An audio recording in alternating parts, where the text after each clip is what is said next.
I'm going to start this rebuild by separating the motor from the clamp. As a matter of fact, the clamp will stay in place. I'm not going to touch the screws that center the field. I hope that in the original assembly that the field has already been centered. I'll check it, but I'm going to make sure I don't move this or rotate this or the screw on the other side. I usually do that by making small black marks as to where the slot is located, just as a point of reference. So I'm going to take this screw, the same one on the other side, out. I'm then going to extend the rainbow wire down through the opening in the chassis. Now there's a good bit of play here that should be allowing me to drop that motor and be able to work on it by setting the locomotive's chassis aside and leaving the motor upright. If not, I'll simply detach again the reverse unit and push it back a little bit and let it sit right here, because you see it's got a loop in here itself, so it can move back this way a little bit, thus freeing up more rainbow wire to extend down. This is a luxury that I have not always found to be consistent on these trains.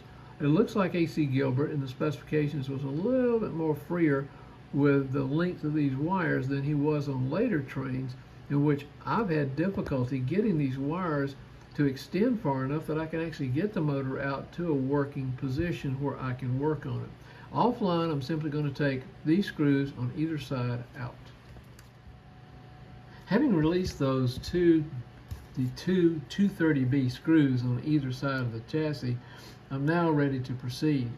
Now it looks like that one of the things I wanted to do here was also distinguish between a small motor and a large motor. You'll notice that on this one, the field is the exact width of the slot that holds the clamp on. I understand that these are small motors.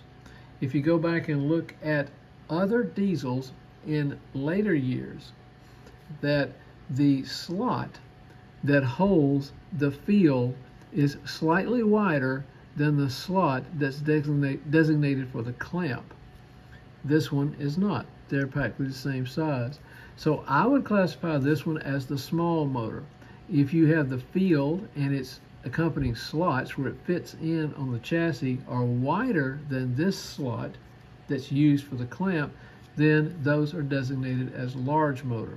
It's hard to find that documentation anywhere, just like it was hard to find any documentation that, to me, does not exist so far, that there is a difference between clamp assemblies and the size of that screw hole right there. These chassis are not interchangeable because my experience is you cannot get an S4 A06 screw, which has the square shoulder, longer shaft, and the shaft is a slightly larger diameter than this one in here. It's got to be these 230B screws that look like this with the tapered head or shoulder. I'm going to offline simply do this as I map them onto paper. I'm going to release these screws and this one first on this end. This one will take off the worm gear cover. These will take off the bearing strap.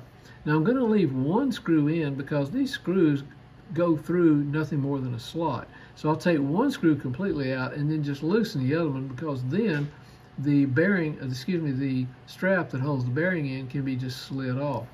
I'll do the same here. This to remove the worm gear cover, this to remove not only the bearing strap, but the structure, the brush bracket assembly that holds the brushes and their holders. Now keep in mind when you reassemble this that you put the brush bracket assembly on top of the bearing strap. If you put the brush bracket assembly down first, you're going to shift the heads down too far on the commutator, and the bearing strap is going to be too high and it's not going to provide the support for the armature. Offline, I'm going to do that and map all this onto paper so that I'm putting all this back in the positions from where it came from. I've removed the worm gear covers and the clamps, the bearing straps, I should say, as well as the brush bracket assembly. And I've just got it sitting here loosely. And you can see, fortunately, because Gilbert was generous with a wire in these earlier trains, I was able to extend the rainbow wire down, and allows me to set the motor separate from the chassis in an upright position to work on it. Now when I took off the rear cover right here on the worm gear and the rear bearing strap, I still could not physically rotate the armature. No matter how hard I pushed on it, I didn't want to push real hard. I didn't want to come and run any chance I was going to damage it, but it still would not rotate. I could not get it to rotate until I had disabled and removed the front, what I'll call the front worm gear cover and its bearing strap.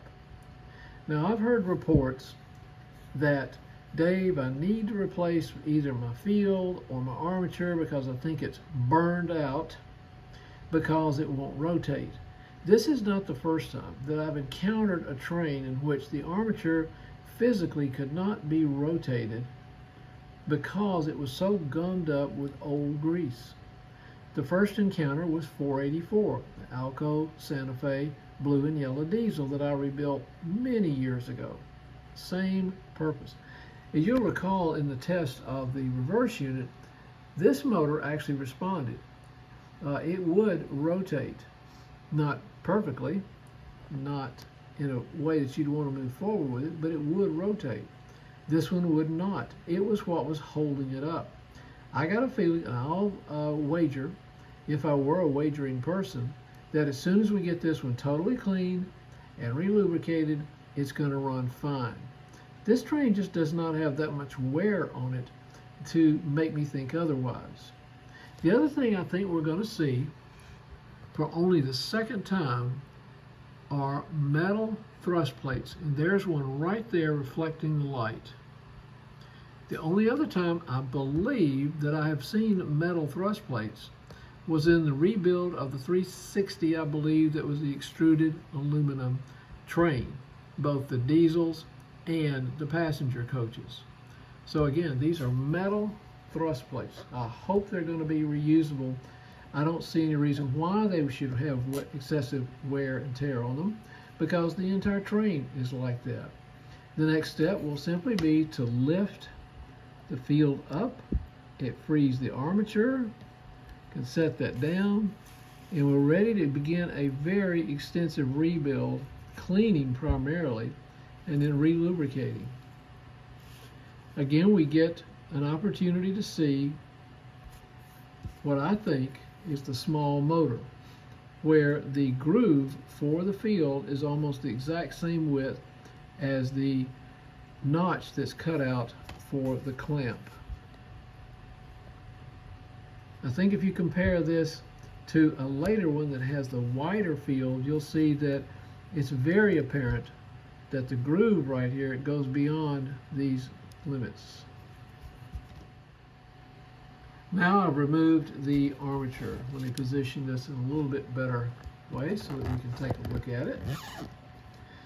Look at the grease built up on the back bearing. Look at that. That black circle around that is grease that is built up between the bearing and the shaft on the armature. Not as excessive here, but it was probably just as gummed up. There's not an excessive burn marks on the commutator. It appears that the brushes are still long enough, and we'll go from there. I'm going to be spending an excessive amount of time probably going through my normal process, and that is, one, as much as I can, using probably mostly a number 11 X-Acto blade, carefully remove without damaging anything, especially the insulation, of all this excessive grease, both on the armature, armature and in the chassis. You can see the blobs of grease there, although the axles rotate. So it was the armature that was at fault, not the axles. Now, I have opened these before in which I couldn't rotate the axles at this point right here, even with pliers, until I got it freed up. So I'll remove the excessive grease with a number 11 excuse me, blade. Then I will go back and wash it with a degreasing soap. Probably a Dawn type blue or green degreasing soap. I favor that at this point over the simple green, although simple green should work just fine. I'm going to check the wheels to make sure they do not laterally slide on the axle. It does not appear that they have ever done that. Then once I think I've got it, the excessive grease removed enough physically, washing did some value, I will go back and literally blast this with a brake cleaner that's an aerosol, available at most any auto parts store. This will all be hand cleaned. I'm not going to blast it with anything in it, so it's kind of a tedious process. The most difficult thing is to get that shaft of the armature clean underneath these bearing straps. Now I may drop a little bit of some sort of solvent in the top down here, let it run that way away from the motor windings. The same up here, but it'll take a little while, and I believe that when we get all that done, we'll find that it rotates pretty freely. Now I'm going to check before I wash this to see if those metal thrust plates will come out or if they're loose. I don't want to lose those during the washing process. How do we know this? Because I've washed them down the sink before. When I first started this process and was even unaware of thrust plates, I probably washed more than a couple down the sink when they were the fiber or plastic type, not even knowing that they were there. And then wondering why I was getting such excessive thrust when I reassembled the motor, and then discovering that Fort Lyons has plenty of spares. As a matter of fact, you can probably recreate plastic or fiber out of similar material, like mylar, thick mylar, to create those. But that's another story. I'm going to use these metal ones if at all possible, and that includes just not losing them. The other thing I'm going to do before I wash it or do any work on it is make sure that I have pushed out these oil wicks right here. Probably, to me, the most useless thing on these trains ever. I don't see any value to it. I'm going to push those out, probably squeeze them a little bit to make sure I get the excessive grease and oil, some excessive grease and oil out of them. And I'll reinsert them, but I by no means are going to drop oil in there. So from this point forward, it's just going to be a heck of a lot of wiping down after I use the blasting with the brake cleaner. It's basically an acetone. I will hand clean all the brushes, hand clean the field on the interior, especially, as well as the winding right here, and these limitations. Just be careful with it. These things are coated for a reason. So you don't want to remove any of the coating that's on these, or the clear glue or material that's in these slots that protects that winding.